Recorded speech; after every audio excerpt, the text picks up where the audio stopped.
La reacción de los adolescentes malvados condenados a cadena perpetua es un tema polémico que se adentra en los terrenos de la psicología, la criminología y la percepción social de la justicia. Mientras la sociedad reflexiona sobre la responsabilidad, la rehabilitación y el castigo de los delitos cometidos por adolescentes, las reacciones tras el veredicto dejan a uno conmocionado. En este vídeo se muestran las reacciones de 10 malvados adolescentes tras recibir su sentencia de cadena perpetua. Jeremy Goodale, juez que completa las declaraciones de impacto de la víctima gracias. El 18 de abril de 2023, Jeremy Goodale se encontraba ante el juez, esperando su destino. En la sala, el juez sopesó meticulosamente los factores que determinarían la sentencia apropiada para Jeremy Goodale. El juez tuvo en cuenta tanto los factores atenuantes como los agravantes, considerando cuidadosamente las complejidades del caso. Uno de los factores atenuantes clave fue el auténtico remordimiento de Jeremy. A lo largo del proceso, Jeremy expresó su profundo arrepentimiento por sus actos y por el dolor que había causado. Su sincera declaración resonó entre los presentes, evocando un sentimiento de pena y empatía. El juez reconoció la aceptación de responsabilidad de Jeremy como factor atenuante, reconociendo que se había declarado culpable y había evitado a la familia de las víctimas y a la comunidad un juicio traumático. Otro factor atenuante fue la capacidad de rehabilitación de Jeremy. A pesar de la gravedad del delito, el juez reconoció que Jeremy, como joven, tenía potencial para crecer y cambiar. El tribunal tuvo en cuenta su edad, la falta de antecedentes penales y la evaluación del Dr. Cunningham, que reveló un TDAH no diagnosticado y abuso de marihuana. Estos factores contribuyeron a que el tribunal creyera que Jeremy era un buen candidato para la rehabilitación. Sin embargo, el juez también tuvo que considerar los factores agravantes del caso. La naturaleza del delito en sí era atroz y brutal. Noima Graver, profesora y cuidadora, fue asesinada de forma cruel y calculada. El juez destacó la importancia de este factor, reconociendo el inmenso dolor y sufrimiento infligidos a la víctima.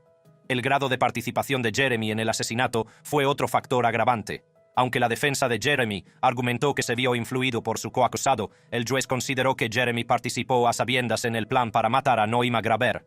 Sus acciones, entre ellas golpear a la víctima con un bate de béisbol, demostraron un nivel de culpabilidad que no podía ignorarse. Con solo 16 años, cometió un crimen que cambiaría para siempre la vida de los implicados. La gravedad de sus actos a una edad tan temprana es verdaderamente inquietante y plantea interrogantes sobre los límites de la justicia y las complejidades de la naturaleza humana.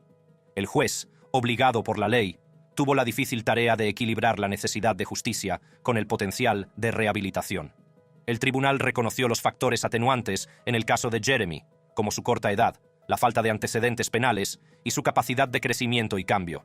Sin embargo, la gravedad del delito no podía ignorarse, y el juez dictó finalmente una sentencia de cadena perpetua con posibilidad de libertad condicional al cabo de 25 años.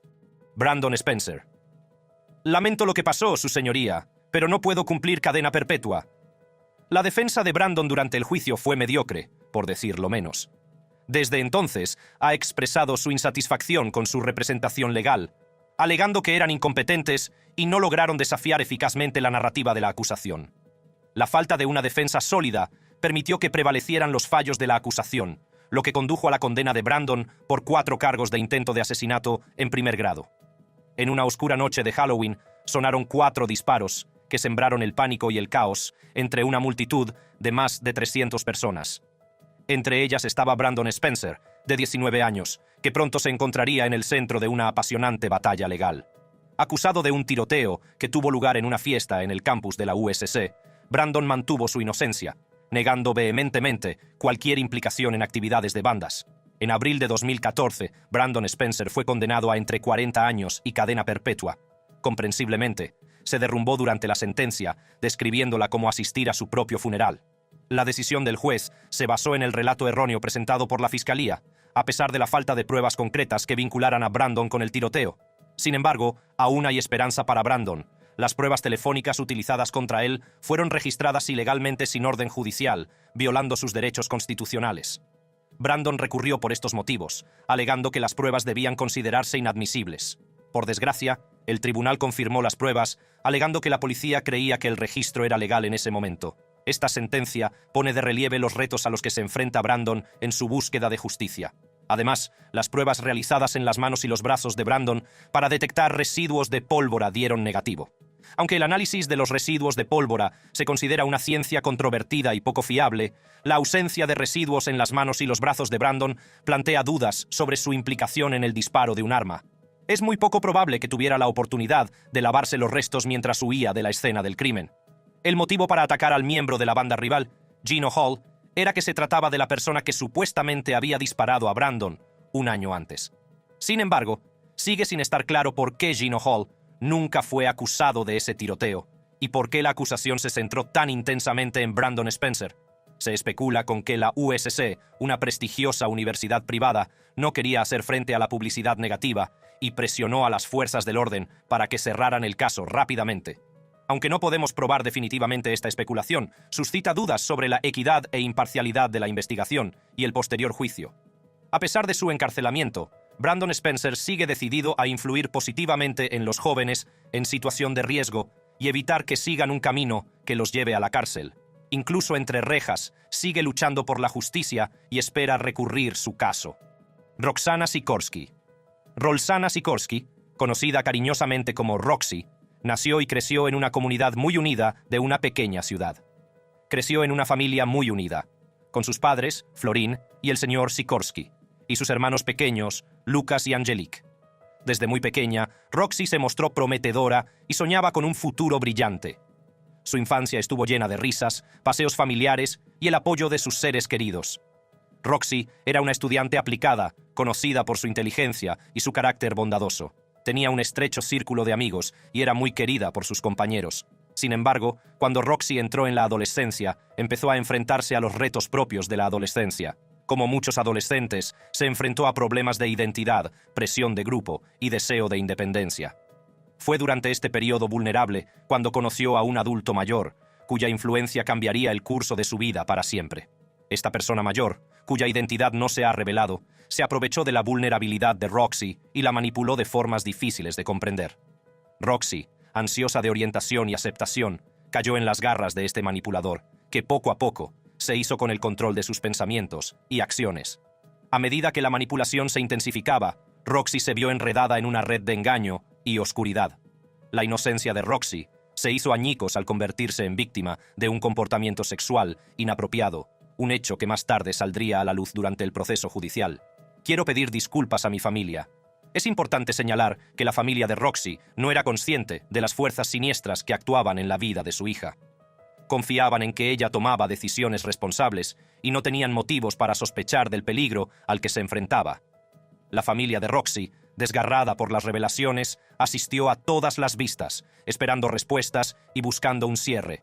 Florin Sikorski, la madre de Roxy, se dirigió valientemente al tribunal, expresando el dolor y la confusión que había sufrido su familia. Este último año y medio ha sido la época más estresante y dolorosa para mí y para mi familia. La declaración de Florin arrojó luz sobre la escasa orientación que Roxy había recibido durante el proceso judicial. La fiscalía, obligada por la ley y los cargos presentados contra Roxy, llegó a un acuerdo con la defensa. Aunque habían esperado un resultado mejor, creían que era el mejor acuerdo al que podían llegar dadas las circunstancias. Solicitaron al tribunal que se atuviera al acuerdo de condena. El juez, tras revisar el informe de la investigación previa a la sentencia y considerar los comentarios de ambas partes, reconoció la naturaleza extraña y chocante de los delitos cometidos. El juez reconoció que Roxy había dado muestras de remordimiento y había recapacitado durante el proceso. Sin embargo, debido a la edad de Roxy, el juez solicitó que fuera internada en un centro de seguridad, el Calumet Center, hasta que cumpliera 18 años. Nicholas Lindsay. Mientras Nicholas Lindsay era escoltado fuera de la sala, su rostro permaneció estoico, traicionando poca emoción. Fue una visión escalofriante, un duro recordatorio de la oscuridad que puede residir en el alma de una persona. Era una tranquila tarde del 21 de febrero de 2009, cuando se produjo la tragedia. El agente de policía de San Petersburgo, David Crawford, respondió a una llamada al 911 sobre un posible robo en curso. No sabía que esa llamada rutinaria sería la última. Cuando el agente Crawford se acercó al lugar de los hechos, no tenía ni idea de que el peligro acechaba en las sombras. Sin que él lo supiera, Nicholas Lindsay, un joven problemático de 17 años, estaba armado y dispuesto a cometer un acto horrible. Lindsay, impulsado por una combinación de ira, miedo y deseo de escapar, abrió fuego contra el agente Crawford sin previo aviso. Los disparos rompieron la calma de la noche y cambiaron para siempre las vidas de los implicados.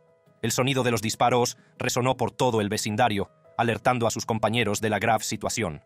Acudieron rápidamente al lugar de los hechos, donde encontraron al agente Crawford tendido en el suelo sin vida, un héroe abatido en acto de servicio. La noticia de la muerte del agente Crawford corrió como la pólvora, conmocionando a la unida comunidad. La pérdida de un agente dedicado y respetado dejó un vacío que nunca podría llenarse. A medida que se desarrollaba la investigación, todas las miradas se centraron en Nicholas Lindsay, un adolescente con un pasado problemático. Se descubrió que Lindsay tenía un historial de problemas con la ley, una educación problemática y propensión a la violencia. Las pruebas contra Lindsay eran abrumadoras. Confesó el asesinato, sin dejar ninguna duda sobre su culpabilidad. La comunidad se preguntaba cómo un joven podía cometer un acto tan atroz. Fue su decisión, la suya, no la de sus padres. Durante el juicio, la sala se llenó de tensión mientras la acusación presentaba un caso convincente contra Lindsay. Pintaron el retrato de un joven problemático, movido por la ira y el deseo de eludir las consecuencias de sus actos. Cuando el juicio llegaba a su clímax, llegó el momento de la verdad. El jurado deliberó, sopesando cuidadosamente las pruebas presentadas, y finalmente se anunció el veredicto. Nicholas Lindsay fue declarado culpable de asesinato en primer grado, un veredicto que sellaría su destino. La sala del tribunal se llenó de una mezcla de emociones. Alivio para la familia del agente Crawford, dolor por la pérdida de una vida joven y la sensación de que se había hecho justicia. Jennifer Mee, como los padres testificaron, tiene un historial de ser alguien manipulable. La escalofriante historia de Jennifer Mee, un nombre que una vez resonó con inocencia y curiosidad, pero ahora se erige como un inquietante recordatorio de una vida descarriada. Al principio, la atención fue abrumadora. Nunca esperé que mi hipo se convirtiera en algo tan importante, pero con el tiempo empecé a desear más emoción, más atención. A medida que la fama de Jennifer crecía, también lo hacía su deseo de tener una vida más allá del hipo. Ansiaba probar el lado salvaje, una vida llena de aventuras y rebeldía. Por desgracia, su búsqueda de emociones la llevaría por un camino traicionero. El viaje de Jennifer hacia la oscuridad comenzó cuando empezó a experimentar con las drogas. El atractivo de una vida fuera de los confines de su fama le quitaba el hipo. Se sintió atraída por una multitud que acabaría cambiando el curso de su vida. Me introdujeron en un mundo que no conocía.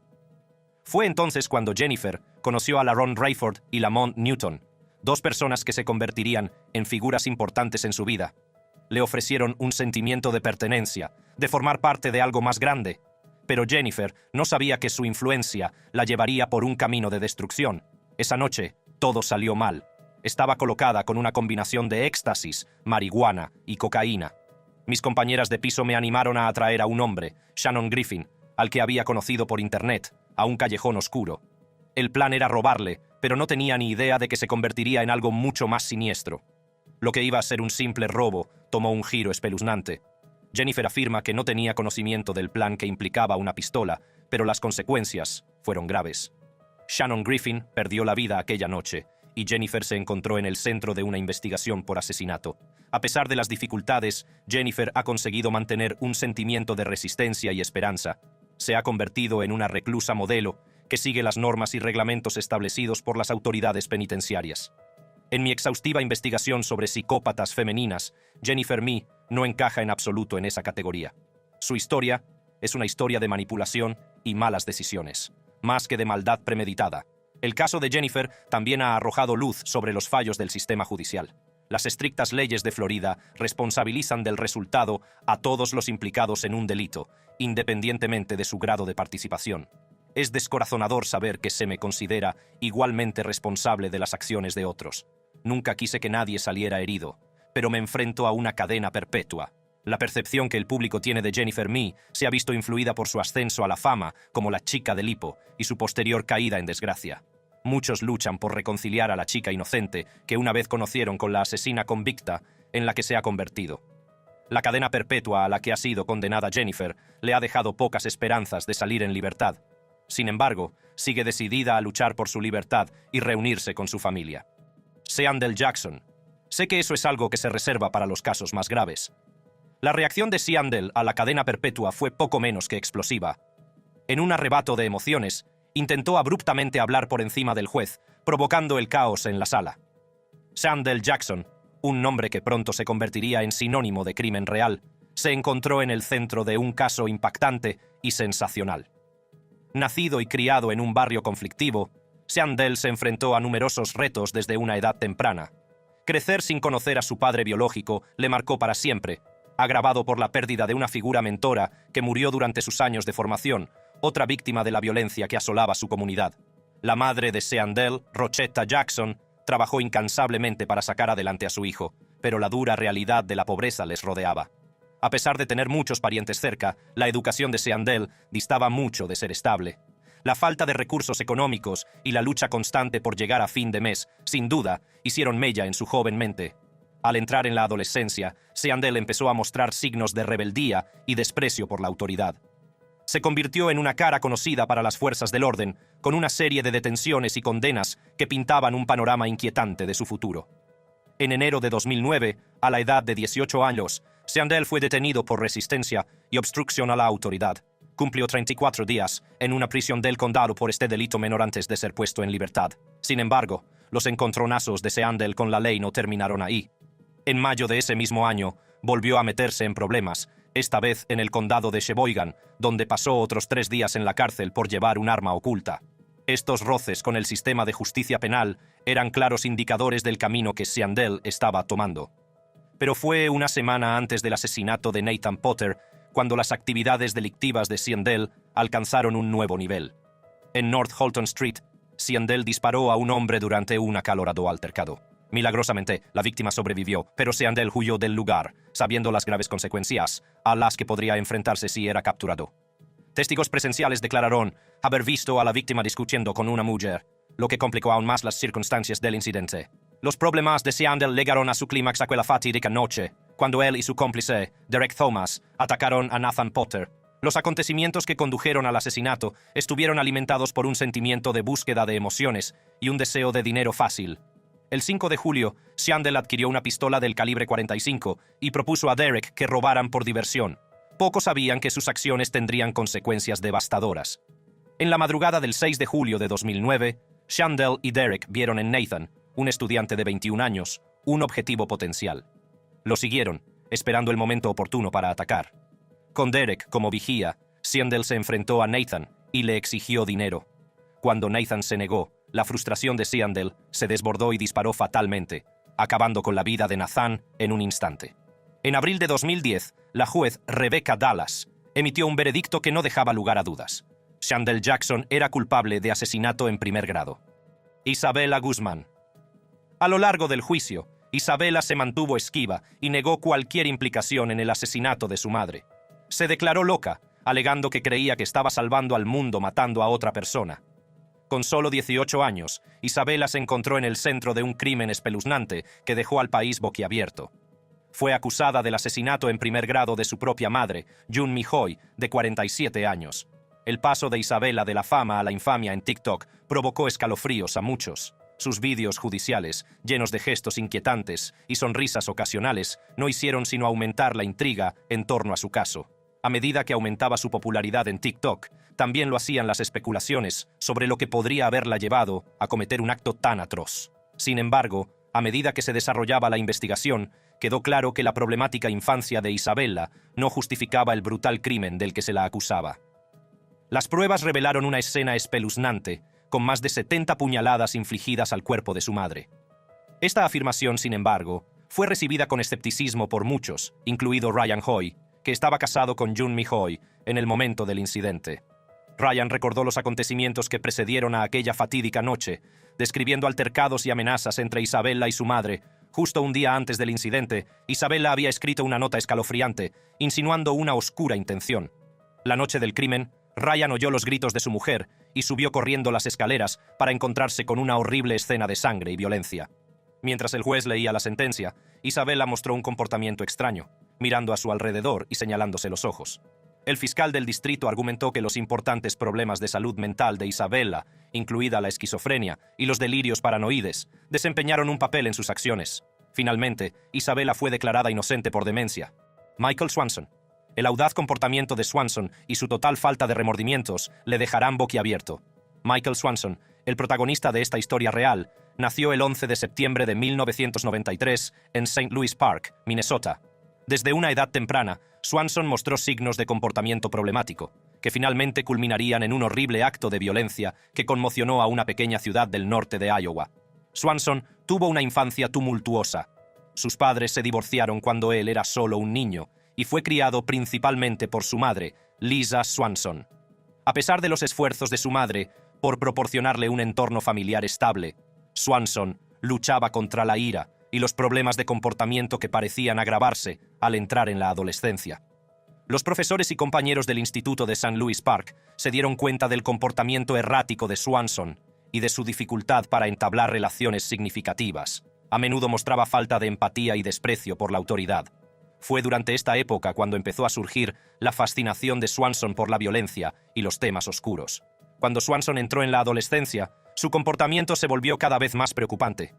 Empezó a aislarse de sus compañeros y mostró un creciente interés por los videojuegos y las películas violentas. Pasaba horas inmerso en estos mundos virtuales, aparentemente insensibilizado a los contenidos gráficos. Además de su fascinación por la violencia, Swanson también luchó contra el abuso de sustancias. Experimentaba con las drogas y el alcohol, que utilizaba como medio para evadirse de su problemática realidad. Esta peligrosa combinación de problemas de conducta, fascinación por la violencia y abuso de sustancias acabaría llevando a Swanson por un camino oscuro y destructivo. En los meses previos a los fatídicos acontecimientos que cambiarían para siempre las vidas de los implicados, el comportamiento de Swanson se volvió aún más errático. Empezó a mostrar signos de agresividad y una total indiferencia por el bienestar de los demás. Amigos y conocidos notaron un cambio en su comportamiento, ya que parecía estar más alejado de la realidad. Fue durante esta época cuando se hizo evidente la obsesión de Swanson por las armas de fuego. Pasaba horas buscando armas en Internet y visitando armerías, y a menudo expresaba su deseo de poseer un arma. Esta fascinación por las armas de fuego, unida a su creciente ira y falta de empatía, crearon una peligrosa combinación que pronto tendría consecuencias devastadoras. La noche del 14 de noviembre de 2010, la problemática vida de Swanson dio un giro siniestro. Armado con una pistola robada y con un pasamontañas para ocultar su identidad, se embarcó en una ola de crímenes que marcaría para siempre las vidas de aquellos con los que se cruzó. A las 00 horas entró en la tienda con el rostro oculto tras el pasamontañas. Vicky Bowman Hall, una dependienta de 47 años, estaba detrás del mostrador inconsciente del peligro que la acechaba. Con una calma escalofriante, Swanson exigió a Bowman Hall dinero en efectivo y cigarrillos, a pesar de que la accedió, con la esperanza de que la cooperación le perdonara la vida. Swanson no tuvo piedad. En un espeluznante acto de violencia, disparó a Bowman Hall, acabando con su vida en un instante. El juez, teniendo en cuenta la gravedad de los crímenes y la falta de remordimiento mostrada por Swanson, dictó una sentencia que garantizaría que nunca volvería a salir libre. Michael Swanson debía cumplir 2 cadenas perpetuas consecutivas sin posibilidad de libertad condicional. Nehemías Griego. Siento mucho haberme llevado a nuestros padres y a nuestros hermanos. Ojalá pudiera volver atrás, pero la realidad es que no podemos. Nehemías Griego nació el 20 de enero de 1998 en South Valley, Nuevo México, de padres Greg y Sarah Griego. Al crecer, Nehemías era conocido por ser un adolescente problemático, luchando con una serie de problemas emocionales y de comportamiento. La familia Griego parecía la típica familia de los suburbios, pero a puerta cerrada la realidad era otra. Los padres de Nehemías, Greg y Sarah, eran personas profundamente religiosas que criaron a sus hijos en un entorno estricto y aislado. Las creencias religiosas de la familia estaban arraigadas en una secta cristiana fundamentalista que hacía hincapié en la estricta observancia de las enseñanzas bíblicas. La educación de Nehemías estuvo marcada por una combinación de adoctrinamiento religioso y falta de exposición al mundo exterior. Los niños griego recibían educación en casa, lo que limitaba su interacción con sus compañeros y con la comunidad en general. Este aislamiento, unido a las estrictas enseñanzas religiosas, creó un ambiente inestable en el hogar de los griego. Cuando Nehemías entró en la adolescencia, sus problemas de salud mental se hicieron cada vez más evidentes. Mostraba signos de depresión, ansiedad y problemas de control de la ira. A pesar de estas señales de alarma, la familia Griego no buscó ayuda ni intervención profesional, sino que se basó en sus creencias religiosas para hacer frente a la confusión emocional de Nehemías. En los meses previos a los trágicos acontecimientos del 19 de enero de 2013, el estado mental de Nehemías se deterioró aún más. Empezó a albergar sentimientos de resentimiento e ira hacia su familia, en particular hacia sus padres. Griego se sentía asfixiado por el estricto ambiente religioso y la hipocresía percibida, de las acciones de sus padres. Fue durante esta época cuando los pensamientos de Griego se volvieron hacia la violencia. Griego desarrolló una fascinación por las armas de fuego, pasando horas investigando y estudiando diversos tipos de armas. Se obsesionó con la idea de usar un arma para ejercer control y poder sobre su propia vida y la de los demás. La noche del 19 de enero de 2013, los oscuros pensamientos de Nehemías Griego se convirtieron en una horrible realidad. Armado con un rifle semiautomático del calibre 22, Griego entró en el dormitorio de sus padres y disparó a su madre, Sara Griego, mientras dormía. A continuación, se dirigió a las habitaciones de sus 3 hermanos menores, Sefanía, Jael y Angelina, y acabó cruelmente con sus vidas. El motivo de las acciones de Nehemías Griego sigue siendo objeto de especulación y debate. Algunos creen que el resentimiento de Griego hacia sus padres y el entorno religioso desempeñaron un papel importante en su decisión de cometer un acto tan atroz. Otros sostienen que los problemas de salud mental de Griego, unidos a su fascinación por las armas de fuego, crearon una combinación mortal que desembocó en los trágicos sucesos de aquella fatídica noche. Tras los asesinatos, las acciones de Nehemías Griego conmocionaron a la comunidad de South Valley y enviaron ondas de choque a todo el país. La pérdida de 5 vidas inocentes, incluidas las de 3 niños pequeños, dejó un impacto duradero en la familia Griego, sus amigos y la comunidad en general. Durante el juicio, la falta de remordimiento y el distanciamiento emocional de Nehemías Griego se hicieron evidentes. No dio muestras de arrepentimiento ni de empatía por las vidas que había segado. El comportamiento de Griego en la sala del tribunal profundizó aún más el dolor y la angustia experimentados por los familiares supervivientes, ya que mostró un comportamiento audaz y una total indiferencia por la gravedad de sus actos. Finalmente, Nehemías Griego fue condenado a 3 cadenas perpetuas concurrentes, más 7 años adicionales, por sus atroces crímenes. Sierra Halsett. Bienvenidos a nuestro canal de YouTube, día 3, después de asesinar a alguien. ¡Wow! No pongas eso en la cámara. Fue en abril de 2021, cuando Sierra y Aaron llevaron a cabo su plan para asesinar al padre de Sierra, Daniel Halsett. Los detalles del crimen son escalofriantes y difíciles de comprender. Armados con un arma letal, apuñalaron brutalmente a Daniel unas 70 veces, mostrando un nivel de violencia realmente espeluznante. Pero sus acciones no se detuvieron ahí. En un intento de encubrir su crimen, Sierra y Aaron intentaron desmembrar y quemar el cuerpo de Daniel. La brutalidad y el desprecio por la vida humana son estremecedores. Es un duro recordatorio de la maldad que puede residir dentro de los individuos. Como si el asesinato en sí no fuera suficiente, Sierra y Aaron también participaron en actividades fraudulentas. Robaron el coche de Daniel, con la esperanza de utilizarlo como medio para escapar y eludir la captura. Sus acciones demuestran un nivel de premeditación y planificación profundamente inquietante. A lo largo de la investigación, las pruebas contra Sierra y Aaron siguieron aumentando. Las autoridades descubrieron el escalofriante vídeo que grabaron apenas 3 días después del asesinato. En él hablan cruelmente de sus actos, mostrando una falta total de remordimiento o empatía. Es un inquietante recordatorio de la oscuridad que les acechaba. No se puede exagerar el impacto de este crimen en la familia Halsett. Quedaron devastados por la pérdida de su ser querido y la traición de Sierra, que una vez formó parte de su familia. El dolor y la angustia que experimentaron son inimaginables. Sierra y Aaron fueron condenados a cadena perpetua con posibilidad de libertad condicional tras 22 años cumplidos.